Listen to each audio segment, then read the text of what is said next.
A vraiment fait évoluer ses pratiques.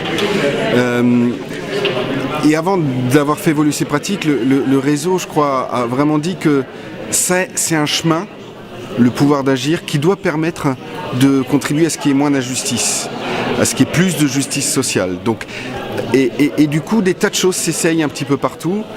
Ce qu'on a pu mesurer, c'est que une des pratiques, je crois que vraiment le réseau a fait évoluer, c'est on est en train de lâcher l'envie de faire venir les habitants dans les centres sociaux et on est en train d'aller, de se dire qu'il faut aller à la rencontre des habitants là où ils sont, et notamment ceux qu'on voit moins bien, et que l'objectif c'est pas d'avoir des gens dans les centres, mais c'est que le centre soit utile aux habitants, et que s'il faut aller dans la rue, s'il faut aller à leur rencontre, ça va bien.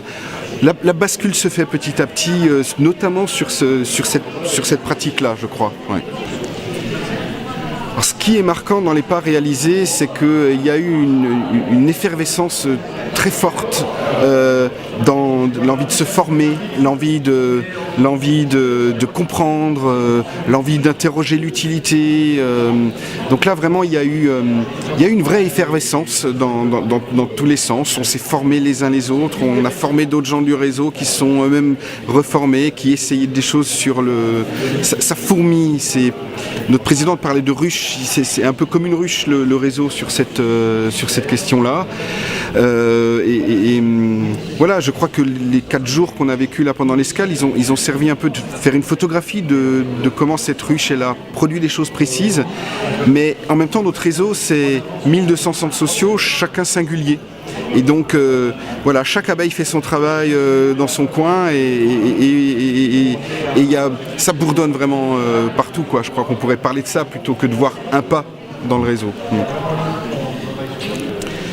On a plusieurs enjeux, mais je crois que le principal enjeu que je retiens de ce qu'on a partagé, de ce qu'on partage là pendant ces 4 jours, c'est... oui, on prend des risques. Oui, parfois ça peut faire peur. Parfois on a peur d'être perçu comme un contre-pouvoir. Parfois on se dit mais est-ce qu'on risque pas d'instrumentaliser des habitants? On a plein de raisons de ne pas y aller.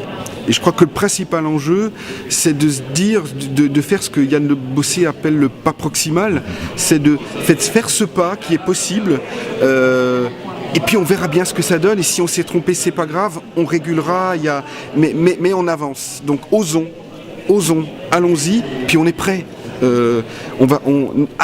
Arrêtons de vouloir tout sécuriser pour y aller, faisons le pas, regardons ce que ça donne, et puis si on s'est trompé, on se le dira, c'est pas grave, et avec les habitants, ils peuvent comprendre, il n'y a pas de souci, puis ensuite faisons le pas d'après. Voilà, je crois que c'est ça, c'est osons faire ce premier pas, ce pas proximal dont parle Yann Le Bossé.